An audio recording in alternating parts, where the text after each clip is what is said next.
নির্বাচনী প্রচারে বেরিয়ে ভাঙড়ে অশান্ত আইএসএফ প্রার্থী, অভিযোগ তৃণমূলের বিরুদ্ধে। নির্বাচনী প্রচারের সময় জয়নগর লোকসভা কেন্দ্রের আইএসএফ প্রার্থী মেঘনাথ হালদারের ওপর আক্রমণ করা হয়।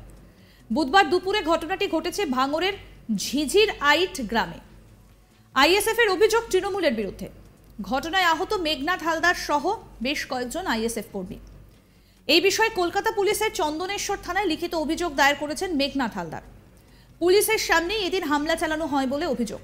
স্থানীয় সূত্রে খবর, জয়নগর লোকসভা কেন্দ্রের আইএসএফ প্রার্থী মেঘনাথ হালদার এদিন দুপুরে ভাঙড় ১ নম্বর ব্লকের চন্দনেশ্বর এলাকার ঝিঝির আইটে নির্বাচনী প্রচার করছিলেন। অভিযোগ, সেই সময় চন্দনেশ্বর অঞ্চলের অঞ্চল তৃণমূল সভাপতি আলাউদ্দিন মোলদার ছেলের উপস্থিতিতে আইএসএফ প্রার্থী সহ কর্মীদের ওপর হামলা চালানো হয়। এমনকি প্রার্থীর সঙ্গে থাকা অন্যান্যদেরও মারধর করা হয়। ঘটনায় চন্দনেশ্বর থানায় লিখিত অভিযোগ করেন মেঘনাথ হালদার। অভিযোগ অস্বীকার করা হয়েছে তৃণমূল কংগ্রেসের তরফ থেকে এবং এই ঘটনার তদন্ত শুরু করেছে পুলিশ। কি অভিযোগ করছেন আইএসএফ প্রার্থী মেঘনাথ হালদার, এবার শোনাবো। আমাদের প্রচার ছিল আজকের মাধবপুর থেকে চন্দনেশ্বর টুতে, মাধবপুর থেকে আমরা ওই এরিয়াটা ঘোরার আমাদের পারমিশন ছিল এবং সেই মতো আমরা প্রচার শুরু করি। মাধবপুর বাজার থেকে পুলিশ প্রশাসন যথেষ্টই ছিল আমাদের সঙ্গে, কলকাতা পুলিশও ছিলেন, তার অফিসারদের আন্ডারে বেশ কিছু পুলিশ ফোর্স আমাদের মিছিলকে তারা আগলে নিয়ে আসছিল। আমরা যখন ওই কলেরাইটের কাছে ঝিঝির হাইট ওখানে দিয়ে আসছি তখন 12:30 নাগাদ মন্দিরে আজান শুরু হয়েছে, আমাদের প্রচার তখন বন্ধ। সেই সময় আমরা নীরবে আসছি।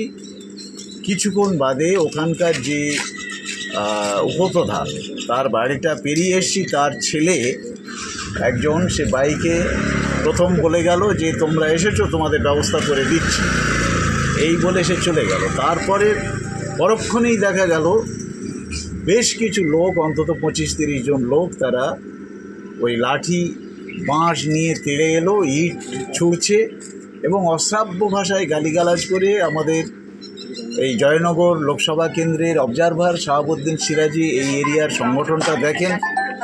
তাকে তো গাড়ি থেকে, তিনি আমার পাশে ছিলেন, আমি একটা ছোটো হাতিতে ছিলাম, আমরা একসঙ্গেই ছিলাম, তাকে তো গাড়ি থেকে নামাবে এবং অশ্রাব্য ভাষায় তাকে গালিগালাজ করা হচ্ছে। আমি রেজিস্ট করার চেষ্টা করছি, তারপরে বাঁশ দিয়ে মারধর করছে। আমারও সেগুলো ঠেকাতে গিয়ে উনি বাঁশটা ধরে নিয়েছেন প্রথম, তারপরে বাঁশটা অন্য একজন বাঁশ নিয়ে মারতে এসছে, সেটা ঠেকাতে গিয়ে আমারও গায়ে পড়েছে, ওনার জামা টামা সব ছিঁড়ে দিয়েছে, গাড়ি ভাঙচুর হয়েছে এবং আমাদের ওই টোটো প্রচার সামনে ছিল তাদেরকেও মারধর করা হয়েছে। একজন তিনি পালিয়েছিলেন, আত্মগোপন করেছিলেন, তাকে ওরা আটকেও রেখেছিল, তারপরে মোটামুটি পুলিশ গিয়ে রেস্কিউ করে। বেশ কয়েকজন পুলিশও তো আহত হয়েছে, পুলিশও আহত হয়েছে। প্রথম কয়েকজন পুলিশ আমাদের সঙ্গে ছিল, যেহেতু একটু ওটা গলি রাস্তা, সব পুলিশ ছিল না, তারা অন্য জায়গায় ওয়েট করছিল এবং ওরা 2-3 জন ছিল। ওরা যখন আটকাতে গেছে ওদের ফেলে মারধর করেছে, ওরাও বেশ আহত এবং ওদের রক্তপাতও হয়েছে।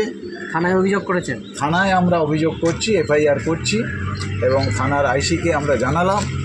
উনি বললেন যে লিখিত কমপ্লেন নেবেন। আপনারা কি চাইছেন এখন?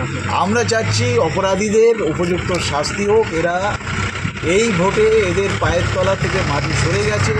পঞ্চায়েত ভোট এরা করতে দেয়নি। ক্যানিং পশ্চিম এবং ক্যানিং পূর্বতে, ক্যানিং পশ্চিমে তো আদৌ ভোট করতে দেয়নি। ক্যানিং পশ্চিমে ভোট করাতে গিয়ে আমি নিজেই আক্রান্ত হয়েছিলাম সাংঘাতিকভাবে। আমাকে বিডিও অফিসের 25-30 ফুট ভিতর থেকে টেনে হিঁচড়ে এনে, আমি এই 70 বছরের একজন রিটায়ার্ড টিচার, আমার একটা সোশ্যাল স্ট্যাটাস আছে।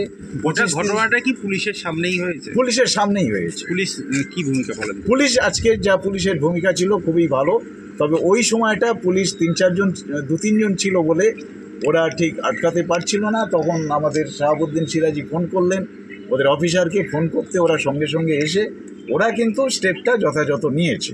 মারধর আপনাকে হয়েছে না শাহাবুদ্দিন বাবুকে মেরেছে, ওনাকে ঠেকাতে গিয়ে আমার গায়েও পড়েছে এবং আমাদের আরও অন্যান্য লোকজনকে মারধর করেছে, ইট ছুঁড়েছে।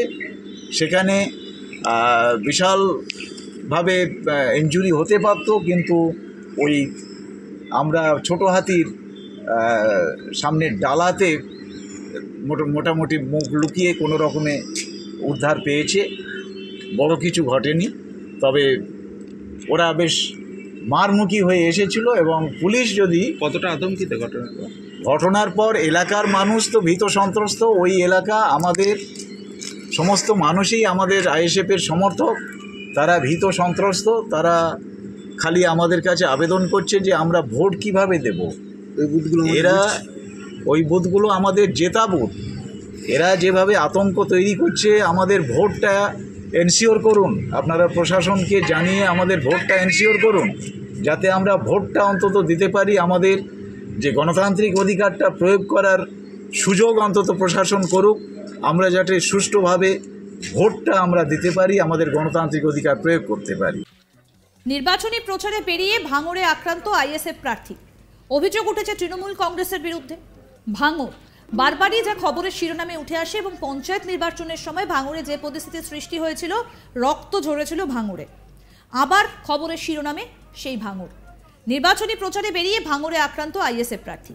তৃণমূল কংগ্রেসের বিরুদ্ধে অভিযোগ, নির্বাচনী প্রচারের সময় জয়নগর লোকসভা কেন্দ্রের আইএসএফ প্রার্থী মেঘনাথ হালদারের ওপর আক্রমণ করা হয়েছে বলে অভিযোগ। বুধবার দুপুরে ঘটনাটি ঘটেছে ভাঙড়ের ঝিঝির আইট গ্রামে।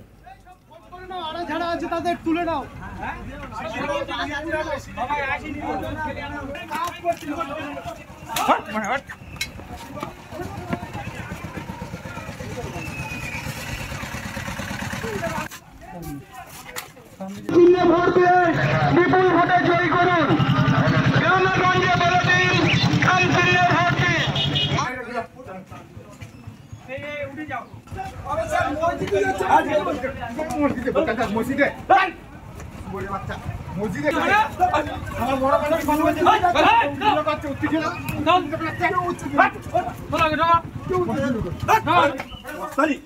আমি কোনো মুসলিম আমি আরে আমি তো গাছ কাটছিল, ডাল কাটছিল, না না ডাল কাটছিল।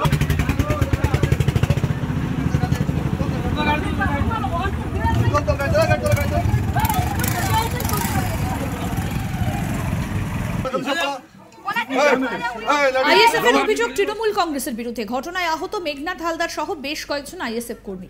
এই বিষয়ে কলকাতা পুলিশের চন্দনেশ্বর থানায় লিখিত অভিযোগ দায়ের করেছেন মেঘনাথ হালদার। পুলিশের সামনেই এদিন হামলা চালানো হয়েছে বলে অভিযোগ। স্থানীয় সূত্রে খবর, জয়নগর লোকসভা কেন্দ্রের আইএসএফ প্রার্থী মেঘনাথ হালদার এদিন দুপুরে ভাঙড় 1 নম্বর ব্লকের চন্দনেশ্বর এলাকার ঝিঝিরাইটে নির্বাচনী প্রচার করছিলেন, আর সেই সময় এই ঘটনা ঘটে। আরও আপডেট পেতে দেখতে থাকুন আজ তক বাংলার ইউটিউব চ্যানেল, সাবস্ক্রাইব করুন, নোটিফিকেশন পেতে বেল বাটন অপশন প্রেস করুন।